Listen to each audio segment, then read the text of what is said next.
ओम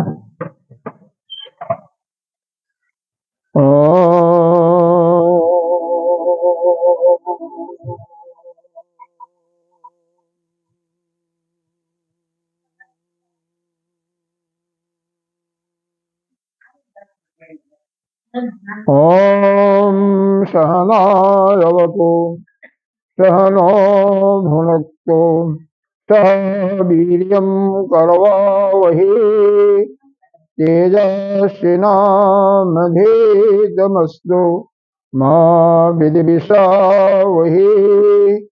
ओम शांति शांति शांति। सच्चिदानंदरूपाय विश्वतत्त्वादिहेतवे तापत्र विनाशाय श्रीकृष्णाय वयं नमः। नारायणं नमस्कृत्य नरं चैव नरोत्तमं देवीं सरस्वती व्यासं ततो जयमुदीरयेत्। अखण्डमण्डलाकारं व्याप्तं येन चराचरं तत्पदं दर्शितं येन तस्मै श्रीगुरुवे नमः। अज्ञानतिमिरान्धस्य ज्ञानाञ्जनशलाकया चक्षुरुन्मीलितं येन तस्मै श्रीगुरुवे नमः। गुरुर्ब्रह्मा गुरुर्विष्णु गुरुर्देवो महेश्वरः गुरुः साक्षात् परं ब्रह्म तस्मै श्रीगुरुवे नमः। गजाननं भूतगणाधिसेवितं कपित्थजम्बोफलचारुभक्षणम् उमासुतं शोकविनाशकारकं नमामि विघ्नेश्वरपादपङ्कजम्। त्वमेव माता च पिता त्वमेव बन्धो च सखा त्वमेव विद्या द्रविणं त्वमेव सर्वं मम देवदेव। अनंत श्री विभूषित श्री 1008 पंचायती महानिर्वाणी अखाड़ा के वरिष्ठ श्रोती ब्रह्मनिष्ठ महामंडलेश्वर एवं उत्तर प्रदेश संत समाज के अध्यक्ष श्री सदगुरुदेव भगवान के चरणों में कोटि कोटि नमन बंदन। यहाँ के अधिष्ठान देव को कोटि कोटि वंदन। यहाँ पर विद्यमान हमारे बटुकगढ़ यानी ब्रह्मचारी अपने शिवा अवस्थी जी, मातृशक्ति और बालगढ़ सभी को अपने ही आत्मतुल्य जो सभी के अंतःकरण में विराजमान परमात्मा है उसको नमन करते हैं। देखिए सत्संग का अभिप्राय क्या है इसको पहले समझते हैं। हालांकि पहले मैं सोच रहा था कि क्या माध्यम लेकर के सुनाया जाए, आपको श्रीमद् भागवत लिया जाए, रामचरितमानस लिया जाए। फिर सोचा कि गीता जी वहां पर चल ही रहा है तो गीता जी ही आपको ले चलते हैं, यही सुनाते हैं। लेकिन जो भी आपकी इच्छा हो वही उसकी में से रेफरेंस दिया जाएगा। आपकी इच्छा से कथा सुनो। नहीं, हमारी इच्छा तो सब कुछ है। हम जैसे कहीं सवेरे, जैसे हम बॉम्बे में रहते हैं, यहाँ रहते हैं तो उपनिषद सुनाते हैं, तो वो तो आप लोगों के बस का नहीं है, विश्व में नहीं है। और हाँ, तो अब दिल्ली में जा रहे हैं तो दिव्य भागवत सुनाएंगे, तो वह तो मतलब अलग अलग होता है। लेकिन जहाँ पर जैसे लोगों की इच्छा होती है उसके अनुसार वह सुनाया जाता है। तो सत्संग, सत्य क्या है? हाँ, बीच में बातें नहीं करना। अब कथा शुरू हो गई तो फिर उसके बाद बिल्कुल आप लोग शांत रहें तो अच्छा रहेगा। ठीक है, घंटा सवा घंटा जो भी बैठना हो बैठे।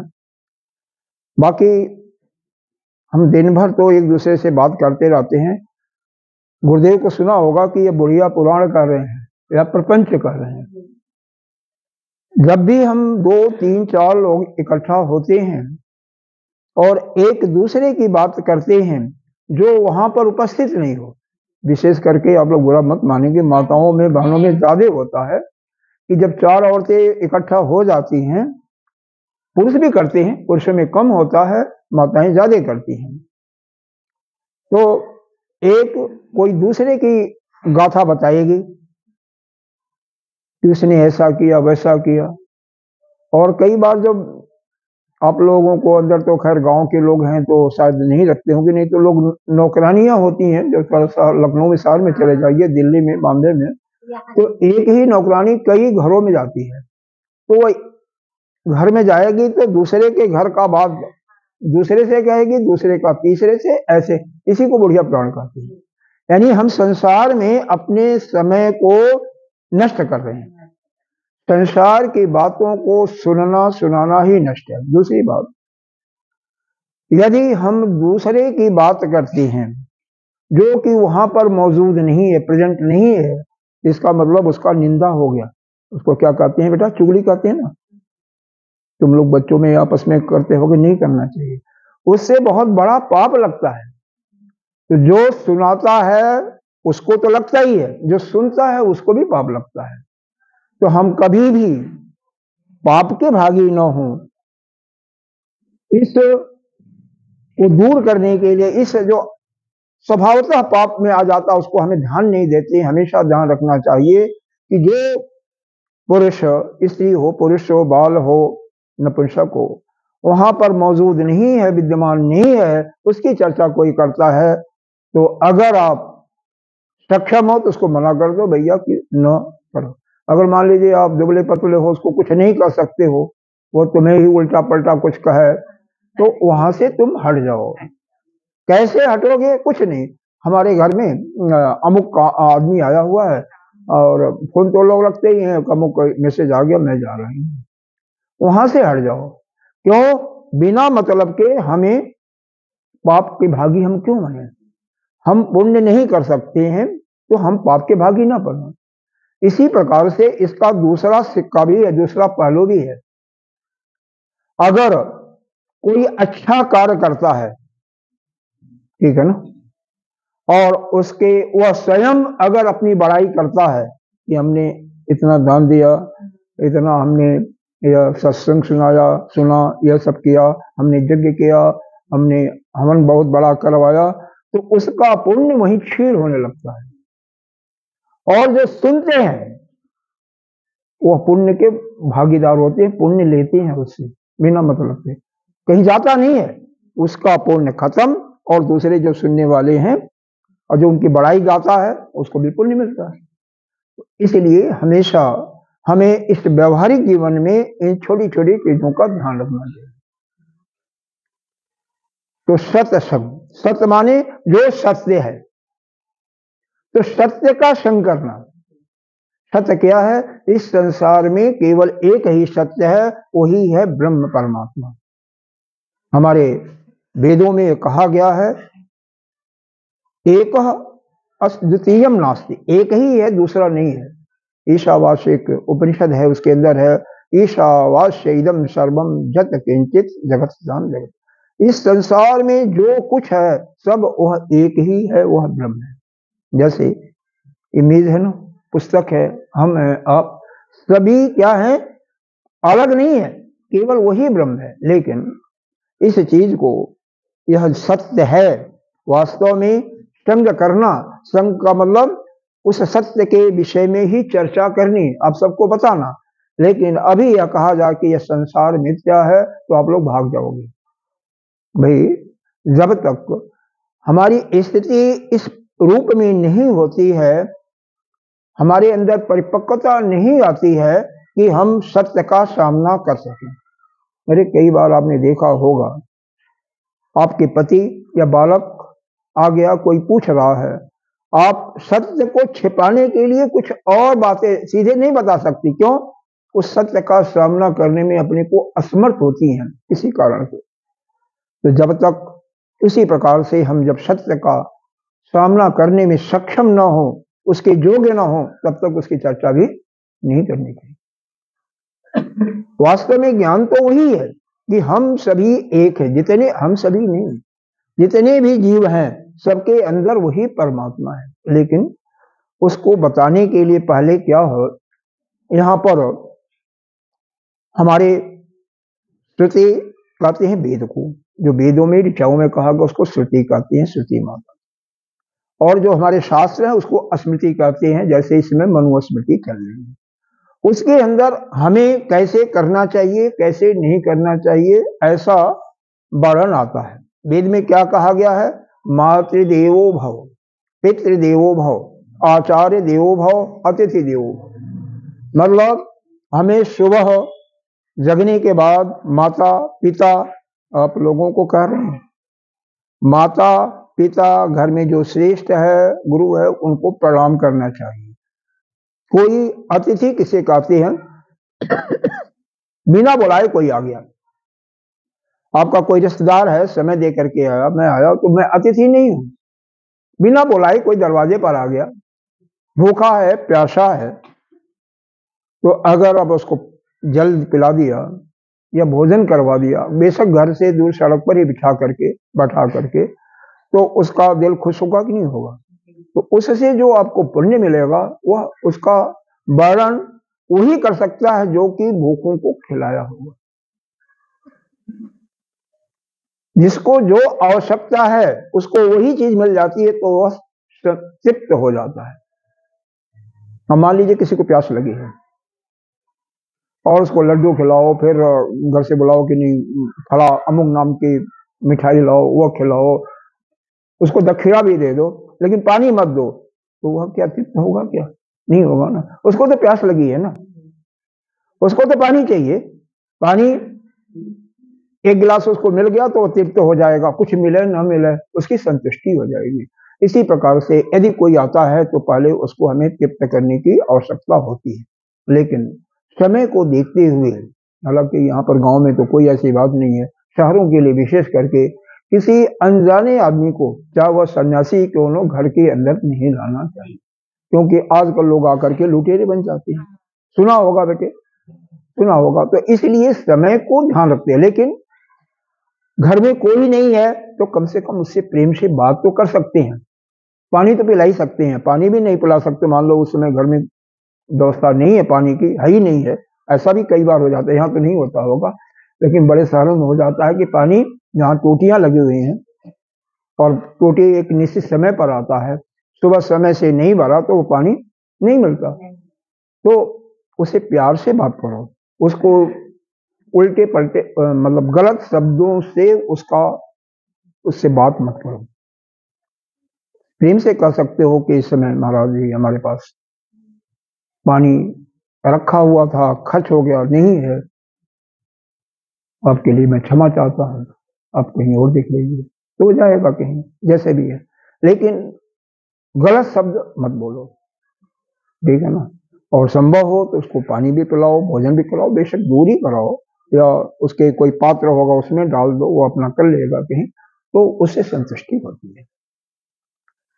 अब यहाँ पर हम सत्संग प्रारंभ करने के पहले थोड़ा सा और भी बता रहे हैं, क्योंकि आप लोग देवताओं का पूजन करती हैं। कोई शिव के मंदिर में जाता होगा, कोई माता जी का भक्त होगा, कोई गणेश जी का होगा, कोई विष्णु जी का होगा, इस प्रकार से सभी होंगे। तो इसमें हमें 5 चीजों का ध्यान रखना चाहिए। जब आप मंदिर में जाते हो या अपने घर में ही लड्डू गोपाल रखे हो उसका पूजन करने जाते हो, तो इन 5 चीजों का ध्यान रखना चाहिए। क्या? पहला है अभिगमन। अभिगमन का मतलब होता है किस प्रकार से हमें उस परमात्मा के पास जाना चाहिए। जो मंदिर में जा रहे हैं या अपने हम बना रहे हैं भगवान को, अपने कमरे से अलग हैं, तो उनके पास कैसे जाना चाहिए इस पर ध्यान देना चाहिए। तो कैसे जाना चाहिए? गीले वस्त्र पहन करके नहीं जाना। कई लोग हमने देखा हरिद्वार में विशेष करके, वाराणसी में भी देखा है, गंगा जी में डुबकी लगाई और वैसे ही गीले कपड़े चले जाते हैं भगवान विश्वनाथ के मंदिर में जल जाते हैं। ये बिल्कुल अक्षम्य अपराध है, ये क्षमा जोने योग्य नहीं है। मतलब हमें उस प्रकार से जाना चाहिए जैसे हमारा प्रिय कोई आता है। आपका मान लीजिए कोई रिश्तेदार आ गया, आपके समधी आ गए, आपके बहनोई आ गए, तो उनसे मिलने के लिए जिस कपड़े में जाते हो उसी प्रकार से जाना चाहिए। जैसे आप ऑफिस में जाते हो ड्यूटी करने के लिए, व्यापार में जाते हो, तो मतलब ठीक ठाक सज धज करके जाना चाहिए, क्योंकि वह आप अपने परमात्मा के पास जा रहे हैं उनसे मिलने के लिए। तो गंदे कपड़ों में या भीगे कपड़ों में, नंगे कपड़ों में नहीं जाना चाहिए। यह पहला चीज है अभिगमन। अभिगमन का मतलब कैसे हमें जाना चाहिए और कैसे नहीं जाना चाहिए। दूसरा चीज है उपादान। उपादान का मतलब होता है हमारे पूजन की जो थाली है उसमें क्या सामान होना चाहिए। मान लो हम ही आए हैं, अब हमें ऐसा चीज खिलाओ जो कि हमें पसंद ना हो तो हम तृप्त तो नहीं होंगे। तो वह हर एक देवता का एक अलग अलग चाह है, प्रसिद्ध है। आपको उदाहरण के रूप में बता देते हैं, गणेश जी का क्या है, लड्डू। सब कुछ दो, लड्डू ना दो तो उनकी तृप्ति नहीं होती। हनुमान जी की दो ही हालत है। लेकिन हमारे भोले बाबा का क्या है, हाँ उनका तो धतूरा, भांग, सफेद पुष्प उनको प्रिय है, श्वेत पुष्प उनको प्रिय है। हाँ, बेल प्रिय है, बेलपत्ता। गणेश जी को दुर्वा प्रिय है, वो भी खैर दुर्वा उनको भी चढ़ता है, आंख मदार कहती हैं, वह उनको प्रिय है। माता जी को वहीं पर जहां पर शिव जी को श्वेत भस्म लगता है, श्वेत चीज प्रिय है ना, तो भस्म उनको प्रिय है, जो कि भस्म आप लोग लगाते हो। लेकिन माता जी को लाल, गुलाबी, गुलाब का फूल, अड़हुल का फूल वह प्रिय है, गुलाबी रंग का कपड़ा, साड़ी इत्यादि प्रिय है। तो जो जिसको प्रिय है, भगवान विष्णु को ले लो, राधे कृष्ण को ले लो, उनको पीतांबर प्रिय है, पीला चीज प्रिय है, पीला पुष्प, पीला माला जैसे गेंद इत्यादि का है वो उनको प्रिय है। ये श्वेत है, ये शिव जी को प्रिय है। तो उपादान का मतलब आपके थाली में बेशक वहां पर 10 देवता होंगे। जैसे आप हमारे मंदिर में जाते हो, दक्षिणेश्वर भगवान की मूर्ति वहां लगी हुई है, वहां पर जाते हो तो वहां पर कई भगवान की मूर्तियां हैं ना, लेकिन आपका आराध्य कौन है, किसकी पूजा के लिए जा रहे हो। अगर आप शिव की पूजा करने के लिए जा रहे हो तो आपके थाली में केवल शिव जी को जो प्रिय है वही होना चाहिए। यानी अक्षत, अक्षत मतलब क्या होता है, हाथ से नाखून से निकाला हुआ धान का चावल, बाजार में मिलता वो नहीं होना चाहिए, मजबूरी की बात तो चलो ठीक है। हाँ, यही अक्षत, उसी को अक्षत कहते हैं। अक्षत, छत का मतलब टूटा, अ का मतलब जो टूटा हुआ ना हो, जिसमें टूटा ना हो, टूटने से टूट भी जाता है, इसलिए वर्ण नहीं है। भस्म है तो भस्म हो, श्वेत पुष्प हो या श्वेत पुष्पों की माला हो, आख, धतूरा, भांग इत्यादि जो है, बेल पत्र, दुर्वा इत्यादि, बस यही होने चाहिए। उनके लिए लड्डू नहीं होना चाहिए। अब यह नहीं कि वहां पर सभी लोग हैं तो सभी के लिए उनके लिए चढ़ाएंगे, नहीं। आपका आराध्य केवल एक होना चाहिए। शिव है तो शिव की पूजा करो, बाकी को हाथ जोड़ो बस।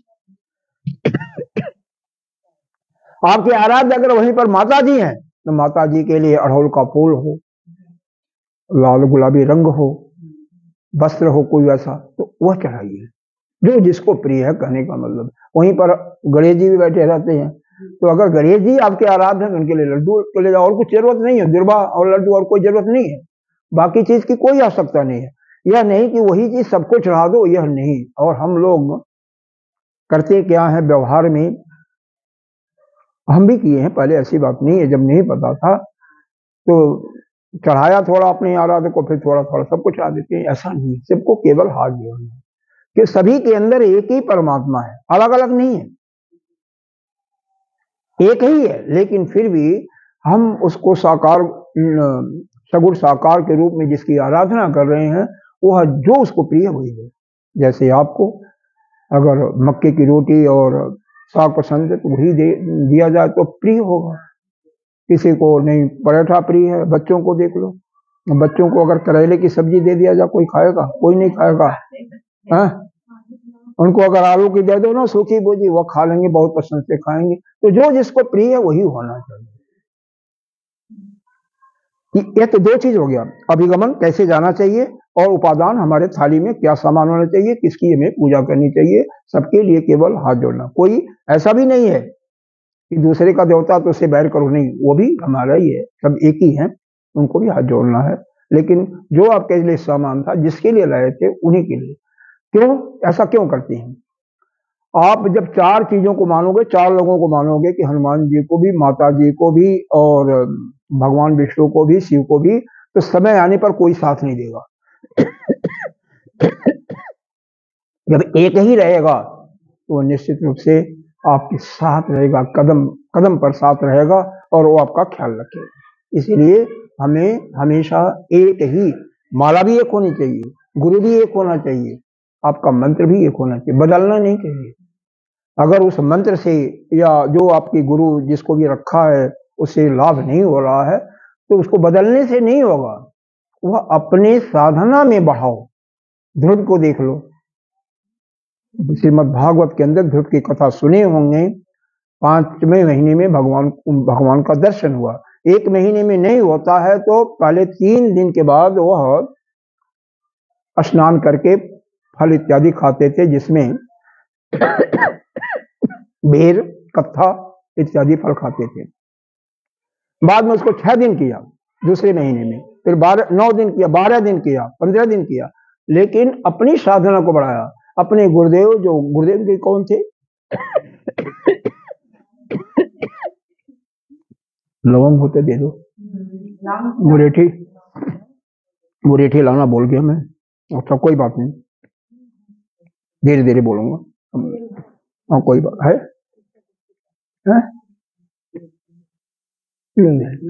लवंग नहीं, कोई बात नहीं, चलिए ठीक है, कोई बात नहीं, बैठिए। तो होता क्या है, उन्होंने, उनके गुरु नारद जी थे, नारद जी पर कोई दोष नहीं लगाया। उनका जो मंत्र था, ओम नमो भगवते वासुदेवाय, उस पर कोई दोष नहीं लगाया, अपनी साधना को बढ़ाया। उसी प्रकार से जो आप चाहते हो और वैसा कर्म करने पर वो फल की प्राप्ति हो जानी चाहिए, नहीं होता है तो उसमें दोष किसका है? अपने स्वयं को दो, अपनी साधना बढ़ाओ। ठीक है ना? अब देखो, वो तो 3 दिन, 6 दिन, 15 दिन तक बिना सोए, बिना कुछ खाए रह गए। आप लोग रह सकते हो क्या? अरे मैं खुद ही नहीं सकता, घंटा 1.5 घंटे के बाद फिर वॉशरूम में जाना पड़ेगा। बुढ़ापे में हो जाता है। तो तात्पर्य यह है कहने का, हमें अपनी साधना एक बार नहीं बढ़ती है। इसीलिए बाल अवस्था से कोई अगर साधना प्रारंभ करता है तो धीरे धीरे बैठने की उसकी क्षमता बढ़ती जाती है। ठीक है? और कोई अगर 60 साल के बाद आया तो उसको कहो कि वो 1 घंटा बैठे ध्यान में, तो वो नहीं बैठ सकता ना, तो उसको मत कहो। वो जितना बैठ सकता वो उतना ही, जो बचपन से कर रहा है वो बढ़ जाएगा। जैसी जिसकी क्षमता होती है उसकी।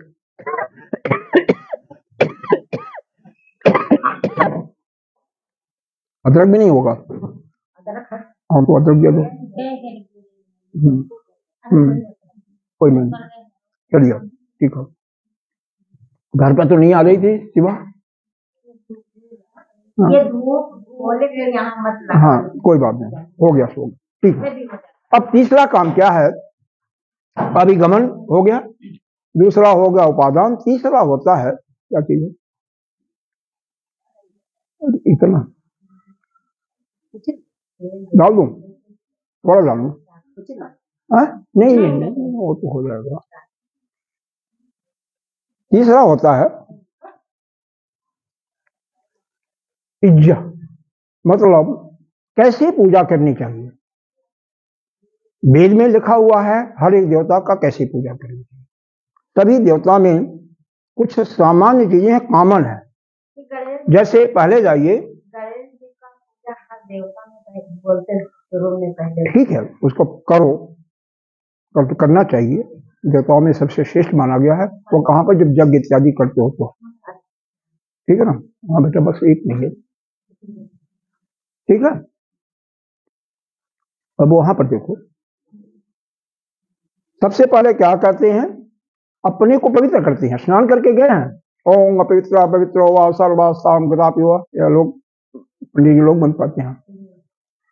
फिर 3 बार क्या करते हैं, चरना में ओम केशवाय नमः, माधवाय नमः, गोविंदाय नमः, श्री कृष्णाय नमः से हाथ धोते हैं। फिर जिसकी पूजा कर रहे हो उसको पहले कलश की स्थापना करो, फिर उसको स्नान कराने के पहले वस्त्र दो। हमेशा ये नियम है कि बिना 2 वस्त्र के नंगे स्नान नहीं करना चाहिए। आप श्रीमद् भागवत के अंतर्गत सुना होगा, गोपियां कात्यायनी माँ की पूजा कर रहे थे। किस लिए? कि कृष्ण ही हमारे पति हो। यह जो यशोदा के नंदलाल है वही हमको प्राप्त हो।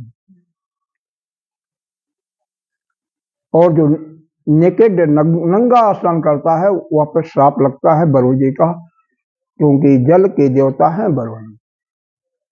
इसीलिए कोपिन जो लोग पहनते हैं, 2 वस्त्र होते हैं तो कोपिन पहन करके स्नान कर सकती हैं, और नहीं तो 2 वस्त्र कोई न कोई होना ही चाहिए, चाहे सार्वजनिक स्थान हो चाहे आपका अपना बाथरूम हो, नंगे स्नान नहीं करना चाहिए, ठीक है। तो भगवान को भी वस्त्र देना चाहिए। पूछो इनसे, कलेवा होता है ना, उसी को वस्त्र उपवस्त्र दे करके फिर स्नान कराते हैं। और स्नान देने के बाद क्या करते हैं, अगर कई प्रकार से स्नान करा रहे हैं तो बाद में शुद्ध जल का, नहीं तो फिर स्नान कराने के बाद फिर उनको 2 बत्ती इत्यादि भोजन कुछ दे दोगे, तो इस प्रकार से जो विधि है उसके अनुसार ही हमें पूजा करनी चाहिए। इसको कहते हैं इज्जत। चौथा चीज है स्वाध्याय। स्वाध्याय पुस्तक पढ़ना नहीं है, वहां पर उनकी स्तुति करना है। वेद के मंत्रों से उस देवता की स्तुति करो, ठीक है। तो इसका मतलब कुछ समय लगेगा। अंतिम चीज है योग। योग का मतलब वहां योग नहीं करना है, हाथ को ऊपर नीचे नहीं करना है। योग का मतलब आप वहां पर प्रार्थना करो कि मेरी आत्मा और उनकी आत्मा एक है और वही ब्रह्म है। यहां पर एक श्रुति का मंत्र है, येन मनसो न मतु जस्य मनसो न मतु येन आहु मनोमतम तदेव ब्रह्मम तम विद्धि न इदम जद इदम उपास्ते। मतलब क्या है, मन जिसकी कल्पना नहीं कर सकता है, किसकी नहीं कर सकता, उस ब्रह्म की, परमात्मा की। जस्य मनसो न मतु, जिसके बारे में यह मन कुछ भी नहीं सोच सकता है, क्यों, वह आप ही हो, उसके बारे में नहीं सोचता, वहां जाता ही नहीं। ये नाहु मनोवतन, परंतु जिनकी शक्ति से वह मन काम कर रहा है, जिनके शक्ति से मन काम कर रहा है। देखो, इसी प्रकार से 5 इंद्रियों को बताया गया। आप देखते हो ना, आंख से देखते हो, किसके शक्ति से देख रहे हो? कोई एक शक्ति है ना, वह आपके अंदर ही है, उसके शक्ति से आप देख रहे हो, लेकिन आप इन आंखों से उसको नहीं देख सकते हो। या कौन? वो आपकी आत्मा, उसको नहीं देख सकते हो। कानों से आप उसकी आवाज को नहीं सुन सकते हो, अनुभव कर सकते हो, लेकिन उसके शक्ति से ही कानों के द्वारा आपको सुनाई दे रहा है। इसी प्रकार से हर एक इंद्रियों के द्वारा।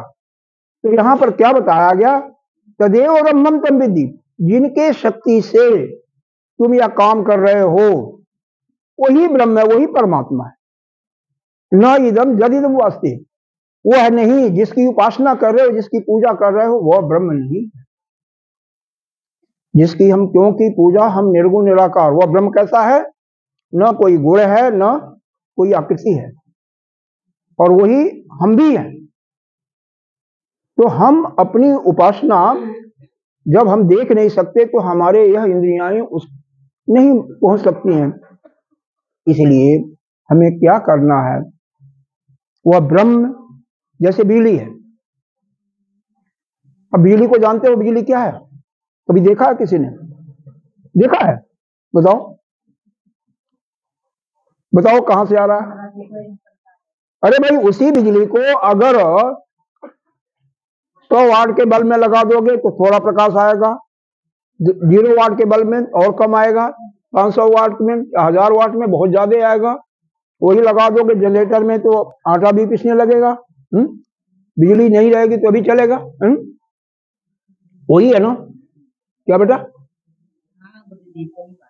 नहीं, इसको देखो तो वह जो शक्ति आ रही है बिजली की, उसके सामने अगर फ्रिज रखोगे तो फ्रिज का पानी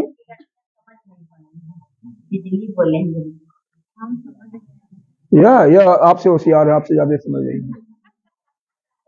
तो बेटा समझ रही ना भाई, फ्रिज में पानी ठंडा हो जाता है, खाना तरोताजा बना रहता है। किसके शक्ति से? वह जो विद्युत आ रही है उसकी शक्ति से। ठीक है, उसी प्रकार से हमारे आत्मा के अंदर वह परमात्मा जो बैठा हुआ है उसके शक्ति से हम काम कर रहे हैं। हमारे हाथ पैर नहीं काम कर रहे हैं, इनके अंदर शक्ति नहीं आ रही है, कहीं के शक्ति आ रही है।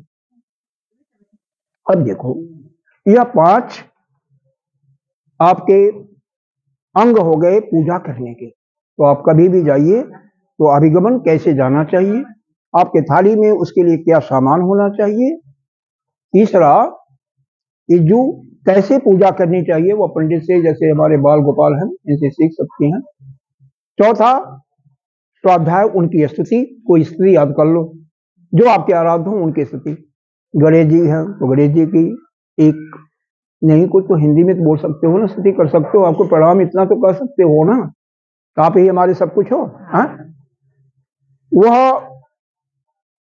नहीं जानता है कि संस्कृत में बोल रहे हो कि इंग्लिश में बोल रहे हो कि फारसी में बोल रहे हो, तुर्की में बोल रहे हो।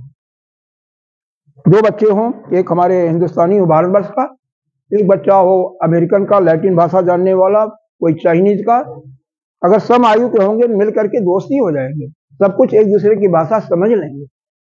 उसी प्रकार से वह जो शक्ति देने वाला है तो एक ही है, एक ही है। अलग अलग जगहों में किसी भाषा में उससे बात करो, वो आपकी भाषा को पहचाने। तो इसलिए आप कुछ भी नहीं बोल सकते हो। मान लो मौन है तो मौन भी, आंख बंद करके उससे प्रार्थना कर लो या आंख खुली करके, कोई बात नहीं। और फिर अंत में जरूर भावना लाओ कि अपने को उससे जोड़ने का मतलब, जो का मतलब जोड़ना होता है, तो आपकी आत्मा उसकी आत्मा एक है, वही ब्रह्म है। ऐसा करके फिर इसका मतलब 10 मिनट कम से कम, 5 से 10 मिनट कम से कम किसी की पूजा करने जाओगे, ठीक से करोगे तो समय लगेगा। यह नहीं कि गया और जोड़ लिया नहीं। अब आइए यहाँ पर अब हम शुरू करते हैं श्रीमद् भगवद गीता के कैसे करना चाहिए। श्रीमद् भगवद गीता में हमें जीवन जीने की कला सिखाई गई है। जिस समय इस भगवान कृष्ण ने गीता जी का अर्जुन को उपदेश दिया था, दोनों तरफ से 18 अक्षौणी सेना खड़ी थी। 11 अक्षौणी सेना दुर्योधन की तरफ से, 7 अक्षौणी सेना अर्जुन की तरफ से, पांडवों की तरफ से।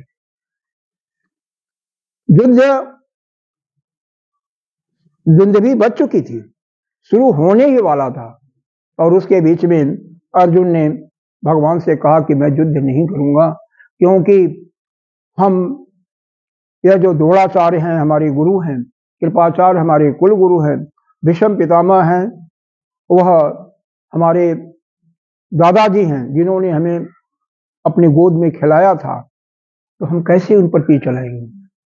कैसे हुआ इसके बारे में न जान करके हम सीधे आते हैं गीता जी के उस पर, क्योंकि एक अध्याय के कुछ खास जो श्लोक हैं उनकी हम चर्चा करें। अब यह देखो कि चित्त की एकाग्रता क्या है, इसी पर सिर्फ ध्यान देना है। एक अक्षौणी सेना में कितने होती हैं नहीं मालूम होगा ना। 21,600 तो रथ होते हैं, उतने ही रथी या उपरथी होती हों। उसका दूना हाथी होती है, 42,000 43,200 हो गया। उसका तिगुना घोड़े होते हैं, चौगुना पैदल सवारी होती है, यानी सीधे जितने होते हैं उसका 10 गुना होते हैं, यानी 2,16,000 एक अक्षौरी सेना में होते हैं। तो 11 अक्षौरी सेना में कितना हो गया? अरे 18 अक्षौरी सेना में कितना हो गया? 42-43 लाख हो जाएंगे। साथ में उनके डॉक्टर भी होते हैं, भोजन बनाने वाले भी होते हैं, वो सब अलग होते हैं, सेवक भी होते हैं। अब इतने हाथियों का चिघारती हाथियां जानते हो ना, घोड़ा भी अपना चिघारते हैं। अब उस आवाज के बीच में भगवान बोल रहे हैं, समझा नहीं रहे हैं, और अर्जुन सुन करके अपने अंदर धारण कर लेता है। हम लोगों के अंदर ऐसी शक्ति नहीं है कि केवल श्लोक कहा जा, चाहे हिंदी में ही कहा जा, वो हमारे अंदर धारण नहीं होगा जब तक उसको हमें दृष्टांत दे करके समझाया ना जाए। तो उसकी एकाग्रता, मन की चित्त की एकाग्रता कितनी है, वही चित्त की एकाग्रता आपको लानी है। ध्यान बहुत जरूरी इसीलिए है, जैसे कमरे में कमरा बंद कर दो, चारों तरफ से खिड़की बंद कर दो, एक हफ्ते के बाद आओ तो क्या होगा? गंदगी हो जाएगी, कहां से आती है धूल आपको पता नहीं चले। उसी प्रकार से आपके अंतःकरण में बाहर से जो वेव आती हैं, तरंगें आती हैं, उनके माध्यम से अच्छा चीज भी आता है और बुरा चीज भी आता है। क्योंकि मंदिर के साथ हैं तो वहां पर पूजा अर्चना होती रहती है, तो उसकी शुद्ध तरंगें भी आती होंगी। और कोई यहाँ पर बगल में कोई शराब पी रहा है, गाली दे रहा है, जैसे बगल में शराब की दुकान भी एक है, हाँ, आपस में कोई गाली गलौज कर रहा है, उसका भी हमें प्रभाव पड़ रहा है, तो ये दूषित होता रहता है। तो इसको नित्य प्रति जैसे हम घर में झाड़ू लगाते हैं, उसी प्रकार से झाड़ू लगा करके इसको साफ करना चाहिए। तो अपने अंतःकरण का झाड़ू क्या होगा? हम बैठ करके शांत मुद्रा में बैठ करके अपने मन के सारे विचारों को अलग कर दें। निर्विषय मन को विषयों से अलग कर दो, कोई भी मन के अंदर विचार ना आए। नहीं आएगा मैं मानता हूं, लेकिन प्रयास करो, चाहे वो 10 मिनट का कर सकते हो, 5 मिनट का कर सकते हो, लेकिन नित्य प्रति करो। दोनों समय करोगे तो बहुत अच्छा है। जैसे ये लोग हैं, ये संध्या कराई जाती है, वेद के अंदर त्रिकाल संध्या का वर्णन आता है। वह ब्राह्मण, वैश्य हो, क्षत्रिय हो, जिसको जनेऊ यज्ञोपवीत धारण करा दिया गया है, उसका यह कर्तव्य होता है कि त्रिकाल संध्या करें। तब जाकर के वो जो ब्राह्मण जो बोलते थे वह सत्य होता था, श्राप देते थे तो वह उसका भी फल मिलता था। लेकिन अब जो त्रिकाल संध्याधारी है ही नहीं है, उसका क्या फल मिलेगा? तपस्या के कारण ही होता है ना। यदि मैं कुछ बोलता हूं, आप ग्राह्य कर लेते हैं, तो हमारी साधना का प्रतिफल होता है। अगर आपको कुछ भी नहीं समझ में आता है तो इसका मतलब हमें अपनी साधना और बढ़ानी चाहिए। वह कमी है हमारे साधना के अंतर्गत। शास्त्र का ज्ञान तो सभी देते हैं, वो तो निश्चित है, लेकिन जो वाणी में शक्ति आ रही है वह आपके तपस्या का आ रहा है। अब ये लोग इस चीज को मानते नहीं है कि तीनों टाइम संध्या करने जबरदस्ती करते हैं, 2 टाइम, वो बात अलग है। जब करते हैं लेकिन जबरदस्ती, डर से करते हैं ना। अब आप लोग भोजन बनाती हैं, अब भोजन बनाने में आपका चित्त इतना एकाग्र हो कि आप अपने भगवान परमात्मा के लिए बना रहे हैं, उनको खिलाओगे और प्रसाद के रूप में घर के लोग सभी खाओगे, तो वह अमृत तुल्य होगा और कभी कोई रोगी नहीं होगा। अपने लिए बनाओगे, देख लो, उसको कहते हैं जो भुंजनते थे त्वघम पापा, वह पाप के भागी होते हैं। जो पचान आत्म कारण, केवल अपने पैदा करके, अपने बना करके और स्वयं खाएं, वह क्या करते हैं? पाप खाते हैं। इसी गीता जी के 3रे अध्याय में ही है। मतलब यह है कि हमें भोजन बना करके, अगर घर में अकेले भी हैं किसी संत ने कहा हम तो अकेले हैं तो कैसे खाएं, हम दूसरे को किसको खिलाएं, बाहर सड़क से बुलाएं? कहते नहीं, परमात्मा तो आपके अंदर ही है ना, उस परमात्मा के लिए बुलाइए, बनाइए और उसको खिलाइए, अर्पण कीजिए। पहले आप लोग जो वृद्ध होंगे वो जानती होंगी, पहले हमारे यहाँ 50 साल 60 साल के पहले भोजन बनता था तो पहली रोटी किसको देते थे? गाय को। आजकल प्रथा खत्म हो गई। अरे आप लोग मेंटेन करती हैं, शहरों में जाइए ना तो जो ड्यूटी जाने वाले पति देव है ना, पहली रोटी उनको दिया जाता है कि उनको लेट होता है तो क्या होते हैं, बन जाते हैं गाय जैसे। अंतिम रोटी किसको देते थे? कुत्ते को। अब अंतिम रोटी कौन? वो जो बनाने वाली गृहिणी है वो खाती है तो कुत्ता बन जाती है, कुत्ते के जैसे भौंकती जाती है। यही होता है। मतलब गाय को खिलाना, कौवे को खिलाना, चींटियों को खिलाना और कुत्ते को खिलाना, ये हमारे अंदर प्रथा थी, लेकिन अब धीरे धीरे लोप होती जा रही है। तो हमें लोक व्यवहार भी करना चाहिए। हमारी जो प्रथा है, जो हमारे बाप दादों ने किया हुआ है, जो हमने सीखा हुआ है, कबीर पंथी में जाइए तो देखिएगा बालकपन में ही बालक को कंठी पहना देते हैं। क्यों कि कंठी पहना हुआ है, इसका मतलब उसके हाथ का हम पानी पी सकते हैं। लेकिन हमारे यहाँ तुर्की चोटी जिसको कहते हो, अगर नहीं रखाया हुआ पानी पीते हो, नहीं पीना चाहिए, वो तो मुस्लिम हो गया ना। और देखा जाए तो 90% लोग टूटी नहीं रखाते, चुटकी नहीं रखाते ना, पहले रखाते थे, आजकल नहीं, आजकल तो सब खत्म हो गया, बहुत खत्म हो गया। आजकल तो धोती कुर्ता पहनने में लोग लज्जा महसूस करते हैं। हाँ, नहीं पहनते ना। आप लोग जैसे गांव में हो तो साड़ियां बांध रही हो, शहर में चले जाओ तो वहां की लड़कियां जो है ना पहनने में अपने को शर्मिंदा करती हैं। कभी त्योहार के अवसर पर पहनेंगे, नहीं तो नहीं पहनेंगे। तो उस परमात्मा की बात हो रही थी जिसके शक्ति से हमारे शरीर के सारे अवयव काम करते हैं, जैसे बिजली के शक्ति से सब कुछ काम करते हैं। उसको प्राप्त करने के कई साधन बताए गए हैं। वेद में ही 3 प्रकार का साधन बताया गया। पहले कर्म, कर्म को इसको नाम दिया भगवान ने कर्म योग, गीता जी में भी कर्म योग का वर्णन है। दूसरा भक्ति योग या उपासना योग, उसका वर्णन है। तीसरा ज्ञान योग। बिना ज्ञान के मुक्ति नहीं मिलेगी, लेकिन पहले क्या करना पड़ेगा? हमें कर्म करना ही पड़ेगा। वेद के मुख्य रूप से 2 भाग बनाए गए, जिसमें पहला भाग जो है पूर्व मीमांसा, दूसरा है उत्तर मीमांसा। उस पूर्व मीमांसा में ही हमारे अंदर कौन सी कामना है, कौन सी इच्छा है, सबके अंदर इच्छा होगी। बेशक इच्छा ना हो, मंदिर में जाके भगवान से जरूर कुछ मांगते हो कि मेरे पोते का अच्छा रिजल्ट आवे या कुछ आवे, हमें गाड़ी आ जाए, घोड़ा आ जाए, मांगते हो, वो कामना हो गई ना। तो उस कामना की पूर्ति के लिए वेद में मंत्र बताए गए हैं। उन्हीं मंत्रों का अगर ठीक तरह से हम विनियोग करें तो हमारी कामना भी पूरी होती है। उसको हम काम कर्म भी कहते हैं। और बिना किसी कामना के अगर हम करते हैं तो हमारा अंतःकरण में जो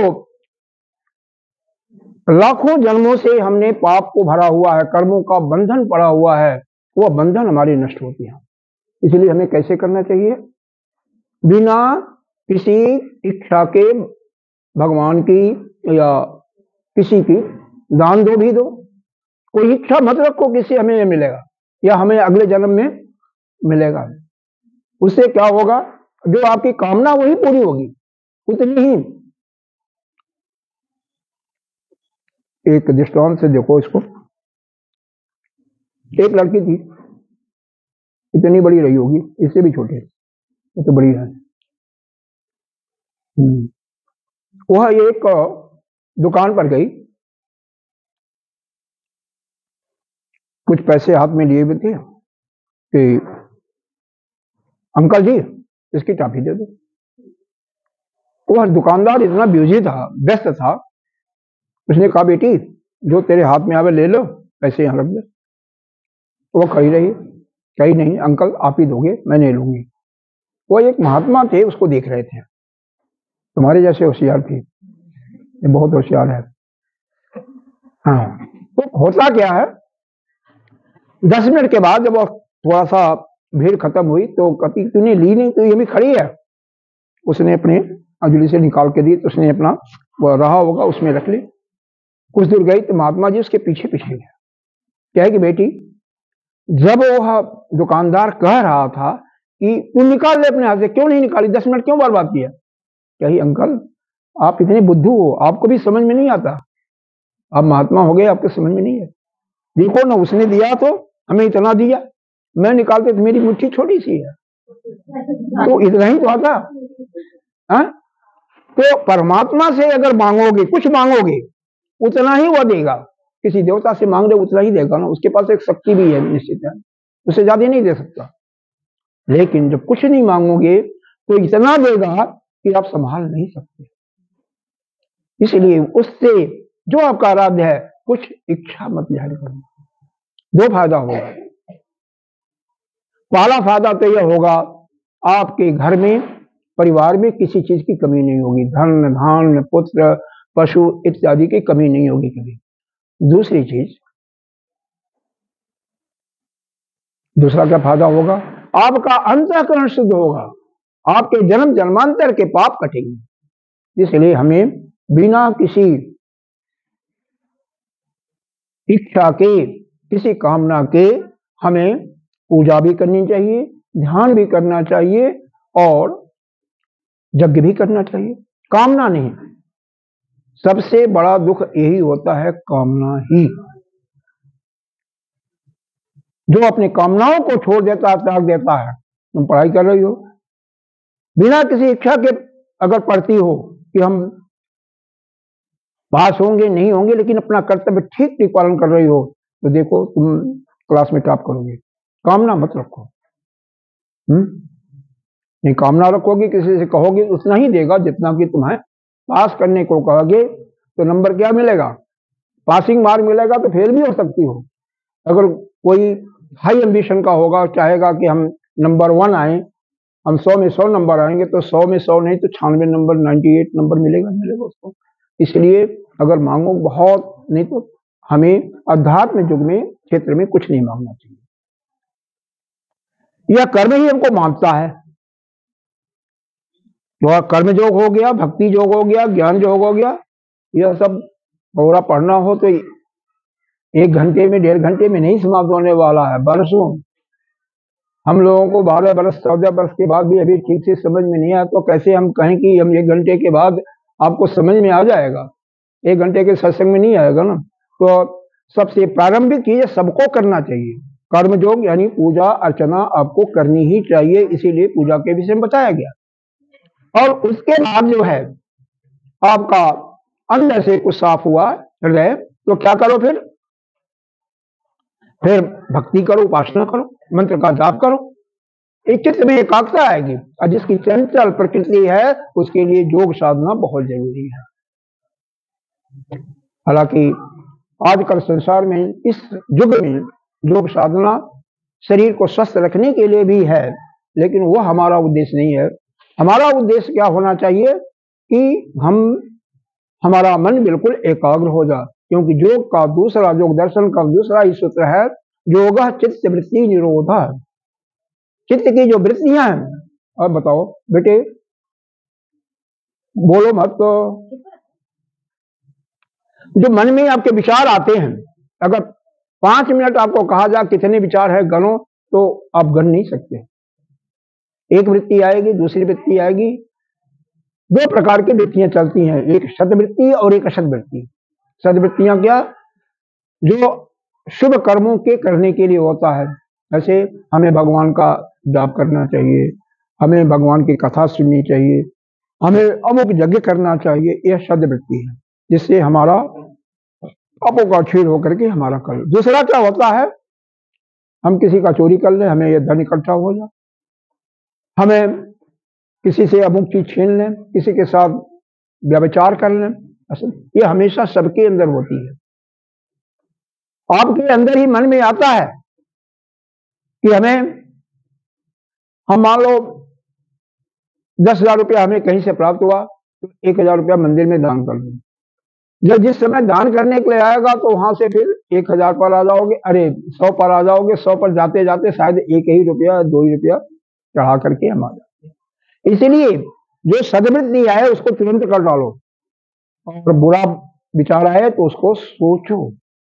इसी प्रकार से आपके व्यवहारिक जीवन में कोई भी अच्छा कर्म करने की बात हो तो उसको तुरंत करो, लेकिन अगर बुरा कर्म हो तो कम से कम रात भर उसको मत करो। किसी को मारना हो, किसी को कुछ करना हो, उसने आपके साथ हो सकता है बुरा कर्म किया हो, तो उसके लिए कम से कम आपका क्रोध शांत होने दो, सुबह होने के बाद कुछ करो, तो शायद आपके अंदर ये विचार आ जाए कि अरे वो अभी तो मैं ही हूं, उसने जो कहा उसको फल मिलेगा, हम क्यों अपने जीवा को या अपने शरीर को बर्बाद करूं, क्यों हम पाप का भागी बनूं। एक दृष्टांत है, भगवान राम को सभी जानते होंगे, सभी जानते हैं ना, रामायण सुना है कि नहीं सुना है, जानते बेटे, नहीं सुने होंगे, तुम लोग नहीं सुने होंगे, चर्चा नहीं होती है रामायण का, नहीं तो मंगलवार को हमारे यहाँ सुंदरकांड का पाठ होता है, आ जाया करो, देख लिया करो, कुछ तो समझोगे। अच्छा, होता क्या है, जब भगवान राम का राज तिलक देने की बात आती है तो जो उनके पिता दशरथ जी कहाँ जाते हैं, वशिष्ठ जी, गुरु वशिष्ठ के पास जाते हैं, कहते हैं कि हमारे अंदर एक इच्छा आई है कि राम को युवराज का अभिषेक कर दिया जाए, राजाभिषेक कर दिया जाए।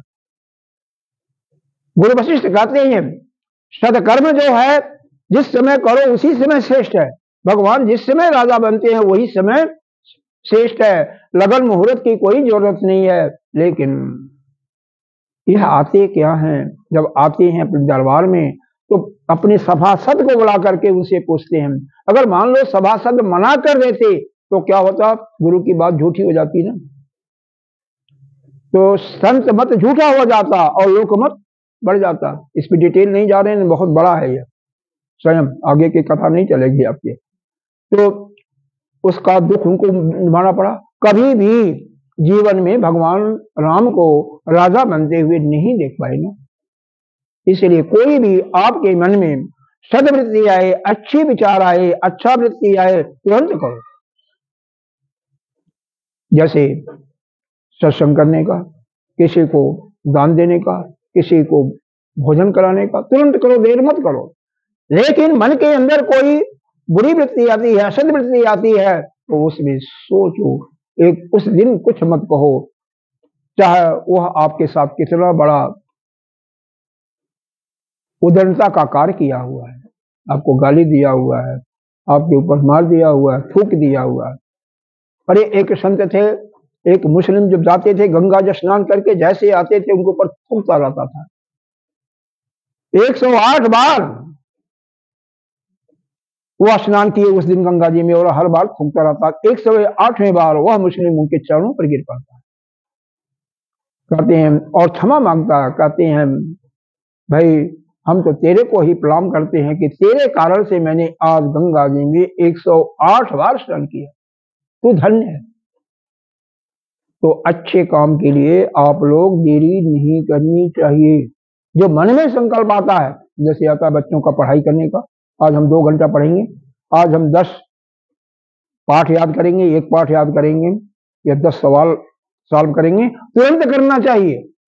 लेकिन अगर किसी बच्चे ने गाली दे दिया है तो उसको मारने का विचार आता है, घर में कहने का, तो मत कहो, उसमें सोचो, सुबह होने के बाद वो विचार आपका शांत हो जाएगा। ठीक है, समझ में नहीं आ रहा, नहीं आ रहा ना, आ रहा है नहीं, नहीं आ रहा, समझदार हैं, लेकिन बस इतना यही सत्संग और कुछ नहीं है। अब इसी को शास्त्र के अनुसार आपको बताने की कोशिश करें।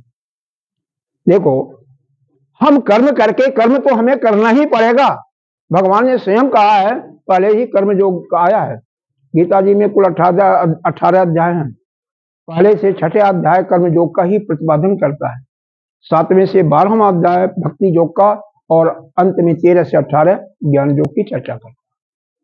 तो कर्म योग में भगवान ने कर्म करने के लिए स्वयं कहे अर्जुन से कि हे अर्जुन, मैं भी तो कर्म कर रहा हूं, तेरा सारथी बना हूं, मेरे लिए कि जब कोई कर्म योग्य नहीं है फिर भी मैं तेरा काम कर रहा हूं ना, तेरा सारथी हूं।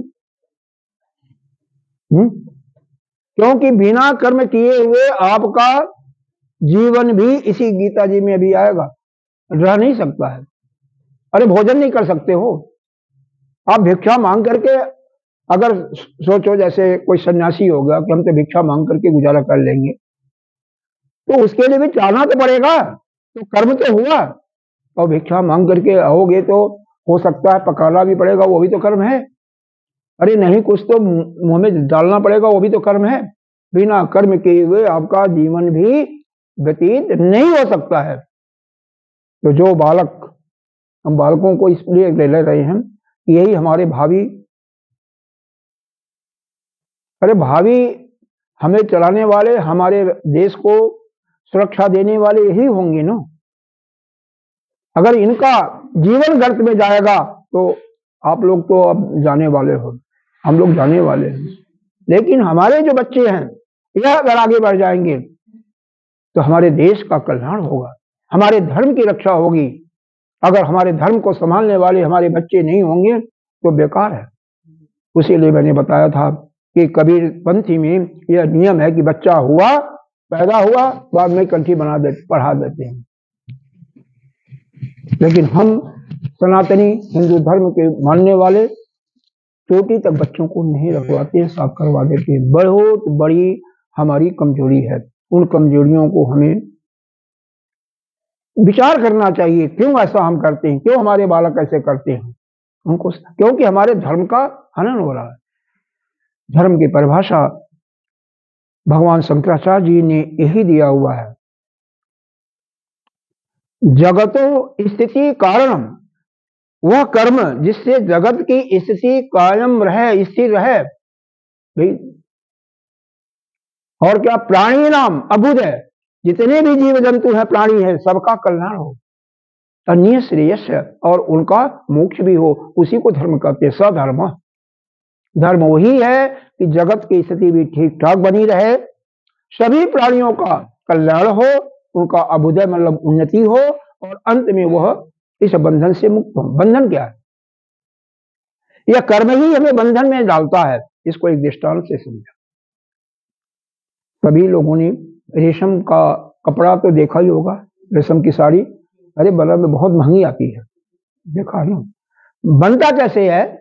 एक कीड़ा होता है जो बेर के पत्तों पर, देखा होगा, एमपी में चले जाओगे तो यहाँ एक फसल बोई जाती है, उसमें वो होता है। हाँ, तो वह क्या करता है, अपने मुंह से लाल निकाल करके एक गोला बनाता है, अपने को कवर कर लेता है। जब जैसे वह कवर हो जाता है, उसकी सांस रुक जाती है। इसको कोवा कहते हैं, कोवा। ठीक है, समझ में आ रहा? अब वह कोवा अगर उसी टाइम वह जिंदा है, अगर उसको फल को तोड़ करके उसको जीव को मारा ना जाए तो वह रेशम आपको नहीं मिल सकता है। क्या करते हैं जो व्यापारी लोग हैं, जो इसके व्यापार करते हैं, उस फलों को तोड़ लेते हैं और उसको तेल में, कढ़ाई में, बड़े कढ़ाई में डाल देते हैं, कुछ केमिकल मिला देते हैं और मंद आंच में पकाते हैं। जब वह कोवा मर जाता है, वह जो रेशम का कीड़ा मर जाता है और रेशम के धागे खुल जाते हैं, फिर उसको निकाल करके जो भी कलर करके और वह रेशमी कपड़े बुनते हैं, बन जाते हैं, और बड़ी बड़ी कीमती साड़ियां आपको मिलती हैं। लेकिन अगर कुछ समय भी रखने दिया जाए तो वही कीड़ा जो है वह जब उसका दम घुटने लगेगा तो कोवे को उसको तोड़ करके बाहर निकल जाएगा और वह छिन्न भिन्न हो जाएगा और वह रेशम बेकार हो जाएगा। ठीक है, उसी प्रकार से यह जीव जो है इस 84 लाख योनियों में अपने कर्म के कारण ही बचता है। कैसे बचता है? अरे आप पैदा हुए तो किसी कर्म के कारण ही तो हुए। मान लो एक आना भरो 16 आना, जानते होंगे? नहीं जानते होंगे सभी लोग, बच्चे नहीं जानते होंगे। 1 रुपए में पहले 16 आना होता था, नहीं जानते हो तो आप 10 पैसा जानो, ऐसे जानो। तो एक आना मान लो दुख लेकर के आए हो, ठीक है, और फिर करते करते करते आपने पढ़ाई किया, फिर बड़े हो गए तो शादी भी हो गई, शादी हो गई तो जो लड़की से शादी हुई या लड़की का लड़के से शादी हुआ तो वो भी एक आना, एक ही आना मान लो दुख लेकर के, तो डबल हो गया, डबल हो गया, 2 आना दुख हो गया सहने को आपको। और बाद में अभी हुआ कि बच्चे की इंतजार सभी को होती है, एक बच्चा हुआ तो 1 आना और आया, 2 बच्चे हुए तो 2 आना और, 4 बच्चे हुए तो 4 आना और आया। कितने आपके हो गए, दुख बढ़ गए ना। और उनकी भी शादी करा लिया और बढ़ गए। इस प्रकार से आप दुख के जंजाल में फंस जाते हो और फिर निकलना आपका इस घेरे से मुश्किल होता है। सीधी सी बात है, जिसके जितने संबंधी होते हैं, कौन संबंधी, मित्र हो गए, सखी सहेलर इत्यादि,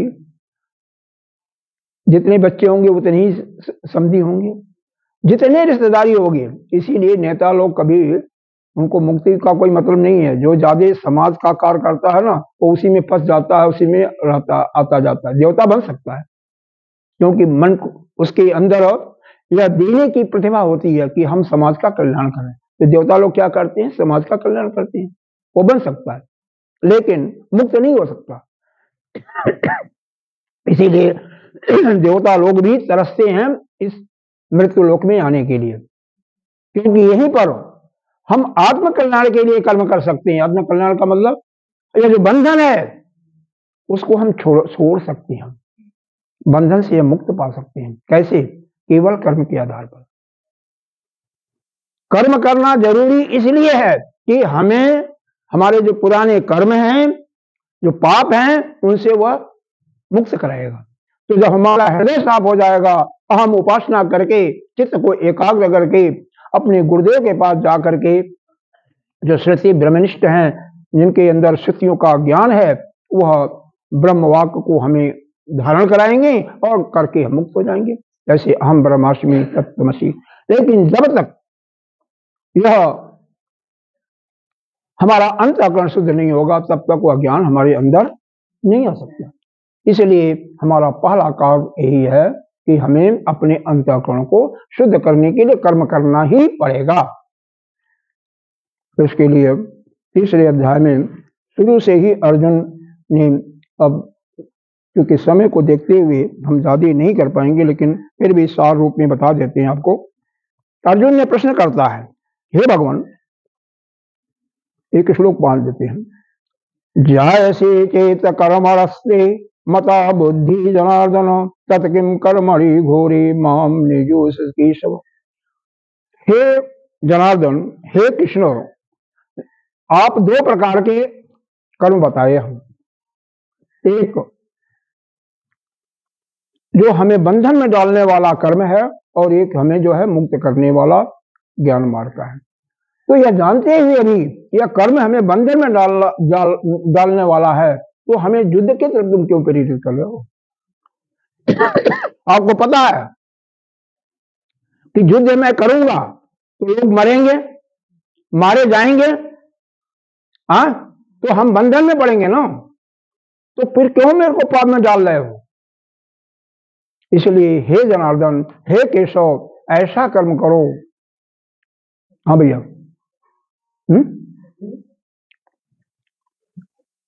कि मैं बंधन में न पड़ूं। कैसे नहीं पड़ूंगा? भगवान क्या कहते हैं इसके रूप में, देखो, लोके यस्मिन् द्विविधा निष्ठा पुरा प्रोक्त मयानघ ज्ञान योगेन सांख्यानाम कर्म योगेन योगिनाम। भगवान कहते हैं, जब हम सृष्टि के शुरू में ही, जब हमने वेदों को श्वास के द्वारा ब्रह्मा जी को उपदेश दिया, उसी समय मैंने 2 प्रकार की निष्ठा बताया, एक प्रवृत्ति मार्ग और एक निवृत्ति मार्ग। प्रवृत्ति मार्ग मतलब एक गृहस्थ मार्ग, निवृत्ति मार्ग मतलब संन्यास मार्ग।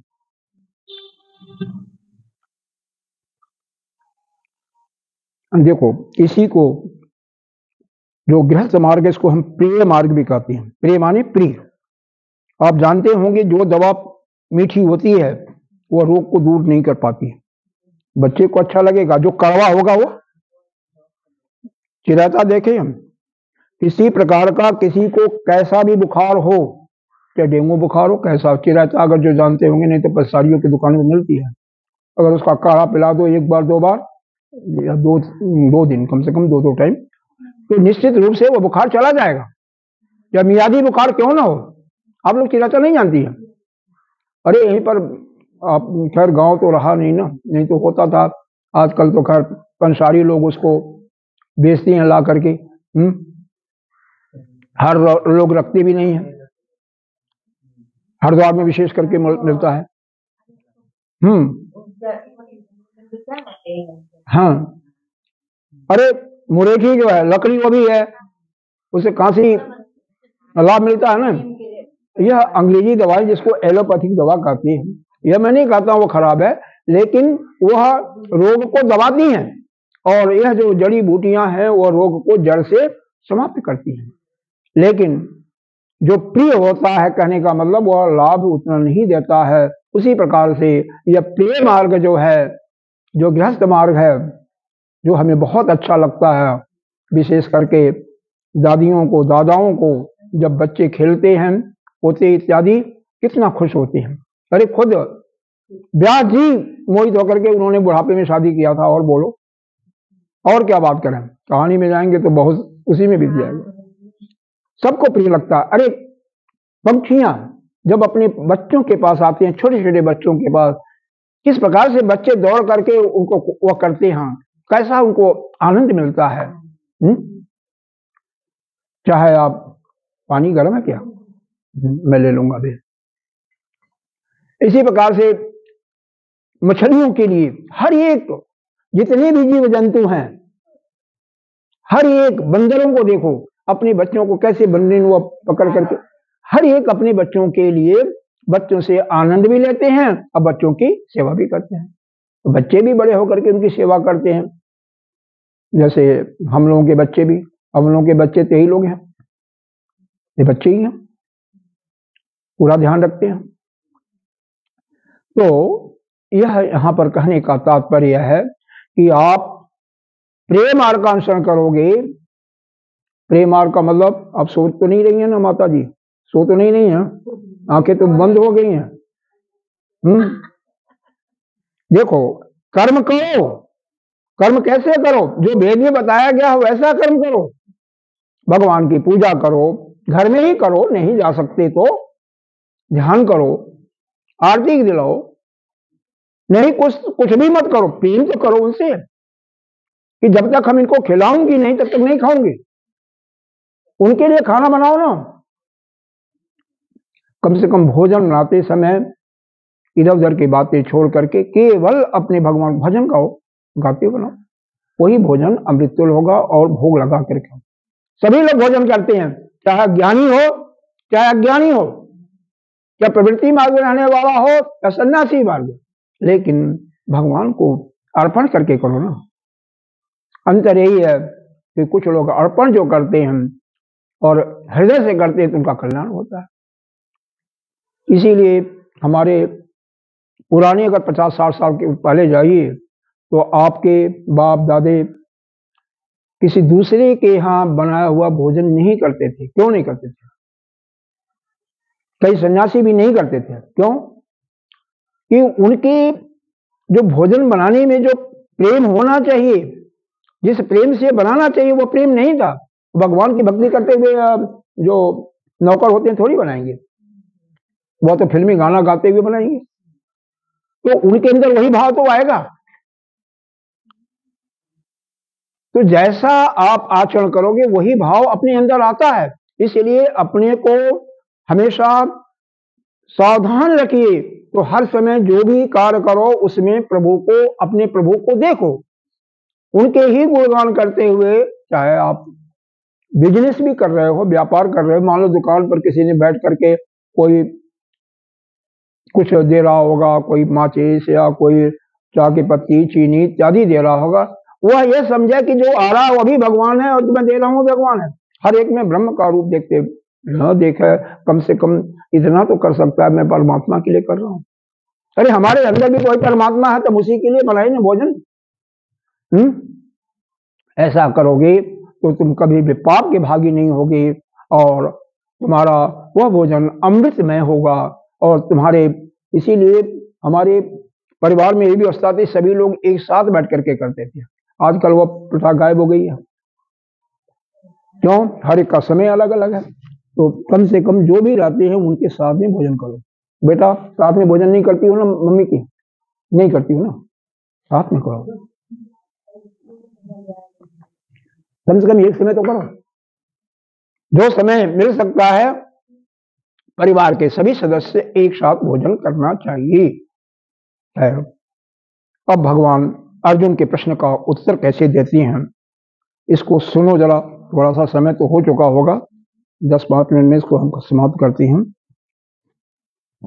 देखो भगवान ने तो एक तो ये बताया, इस संसार में 2 प्रकार के मत मैंने ही बताए हैं। कौन? एक प्रिय मार्ग और एक श्रेय मार्ग, या प्रवृत्ति मार्ग और निवृत्ति मार्ग। प्रवृत्ति मार्ग का मतलब है गृहस्थाश्रम, जिसमें परिवार के साथ आते थे। अरे हमारे ऋषि भी परिवार के साथ रहते थे, ऐसी बात नहीं है। और दूसरा जो परिवार से अलग होकर के संन्यास रूप में रहते, यानी एक मार्ग तो कर्म के लिए है और दूसरा ज्ञान प्राप्ति के लिए। सन्यासियों का इसलिए नहीं है कि दूसरों से केवल हम मांग करके खाएं, यह है कि ब्रह्म विद्या को प्राप्त करने के लिए और ब्रह्म विद्या को दूसरों को देने के लिए। अब हम लोग जो कुछ पाते हैं वह आप लोगों को देने के लिए बने हुए हैं ना। अगर वैसा नहीं करते तो हम लोग पाप के भागी होंगे। इसीलिए मन के अंदर भाव आता है जो हम जानते हैं वह अगले को समर्पित कर दें, जिससे उसका कल्याण हो। आप जीव नहीं है लेकिन जीव तो बने हुए हैं ना, जीव का भाव तो आपके अंदर आया हुआ है ना, तो वह कैसे जाएगा? वह तभी जाएगा जब आप धीरे धीरे इस ऐसे सत्संगों के माध्यम से उस ज्ञान को प्राप्त करेंगे। तो कौन सा कर्म हमें बांधता है और कौन सा कर्म हमें मुक्ति दिलाता है, कर्म को कब हमें छोड़ना चाहिए, इसके लिए ही थोड़ा सा हम 2-3 श्लोक बताते हैं शॉर्ट में।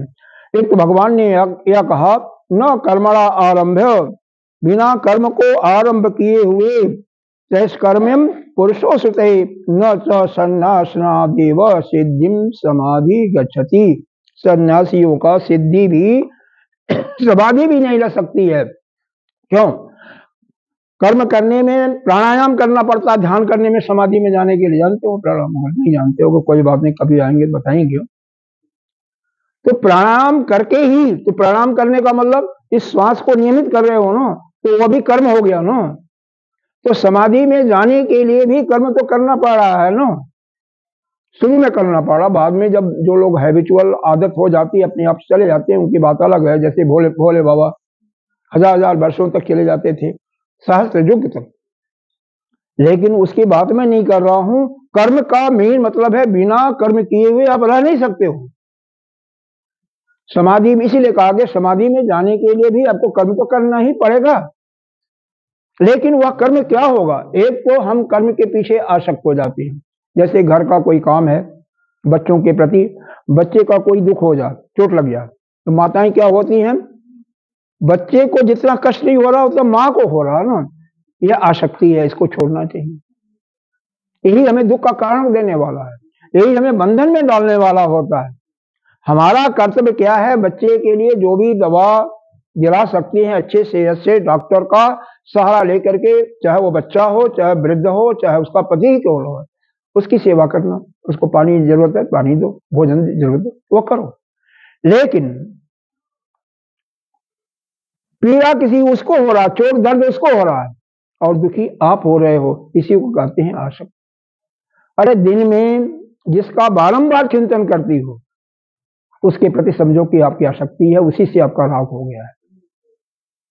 अगर राग होगा तो भी यह समझो कि किसी से द्वेष भी आपका होगा। तो किसी से राग मत करो, चाहे वो अपना हो, अपना पराया तो कोई है ही नहीं है। अभी हमने शुरू में बताया था कि सभी एक ही, सभी के अंदर एक ही परमात्मा है। तो वह कैसे अलग, हमारे कैसे अलग, हमारा बच्चा कैसे अलग, पड़ोसी का बच्चा कैसे दुश्मन। लेकिन हम नहीं कर पाते ना। क्यों नहीं कर पाते? क्योंकि इससे हमें राग हो गया है, आसक्ति हो गई है। इसी आसक्ति को छोड़ना है। आसक्ति को छोड़ करके जो कर्म किया जाता है वह बंधन में नहीं डालता है।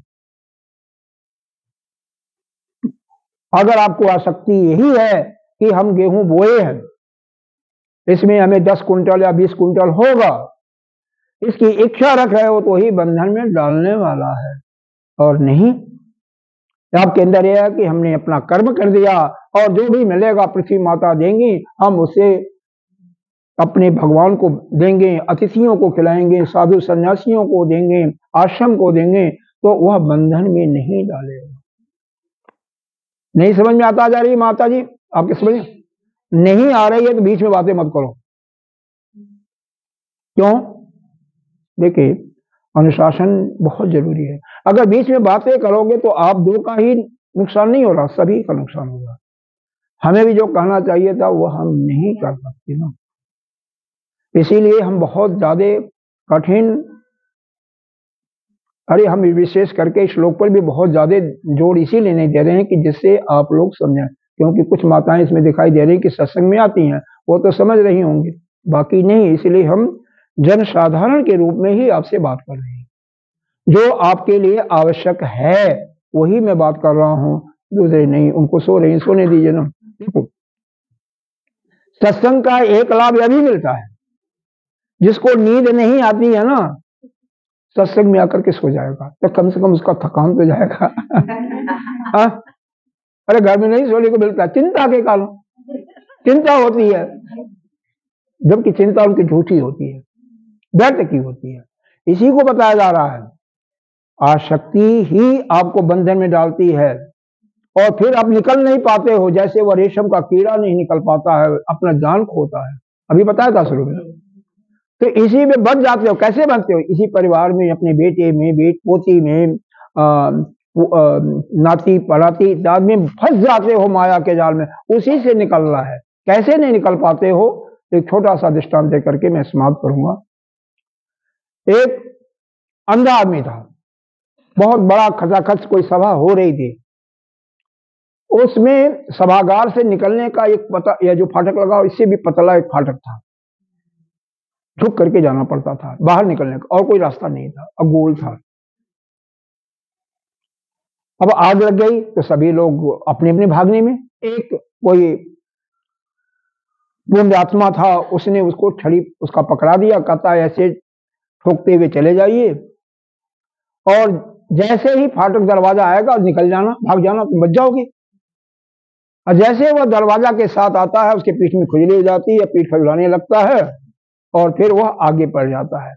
तो दूसरा चक्कर ऐसे ही कभी दाएं हुआ कभी बाएं हुआ, वैसे ही हम लोगों को खुजली हो जाती है।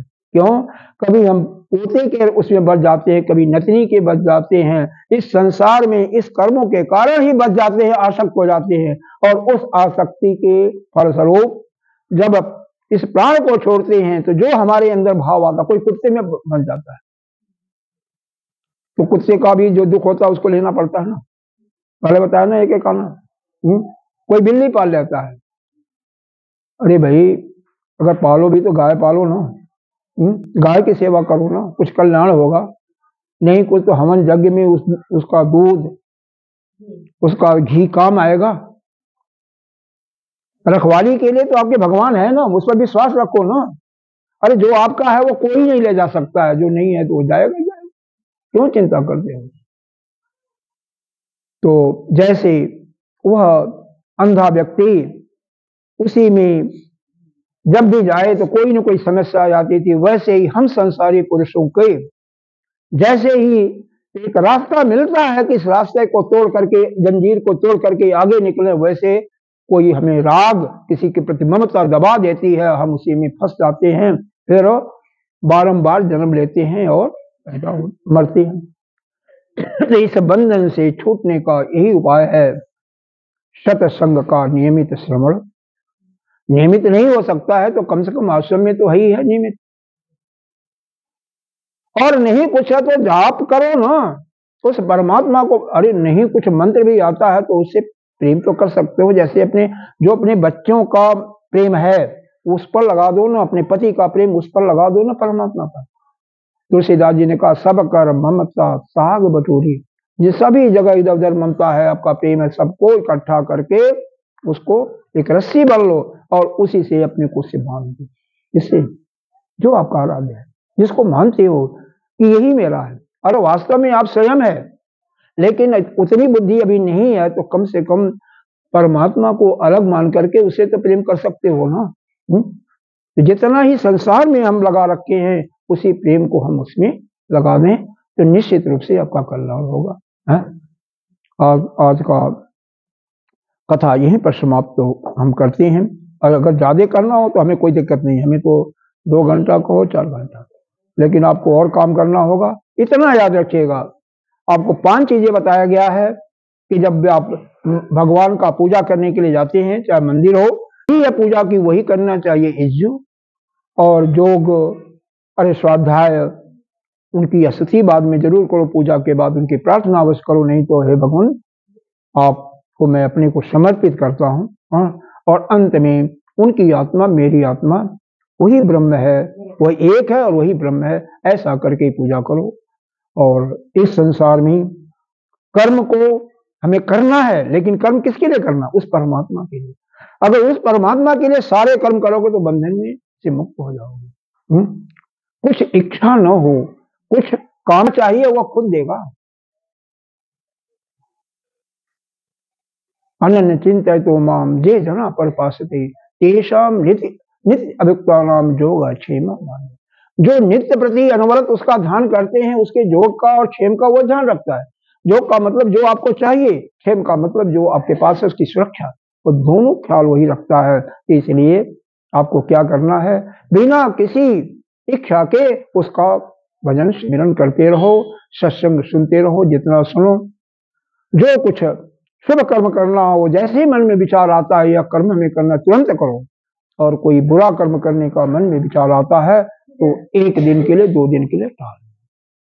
निश्चित रूप से कल्याण आपका होगा। और हमारा यही अंदर से, हृदय से यही उद्बोध है कि सभी अपना जीवन सुख में व्यतीत करें और सभी का कल्याण हो, सभी मोक्ष को प्राप्त करें। ओम पूर्णमिदः पूर्णमिदं पूर्णात् पूर्णस्य मुच्यते पूर्णस्य पूर्णमादाय पूर्णमेवावशिष्यते। ओम शांति शांति शांति।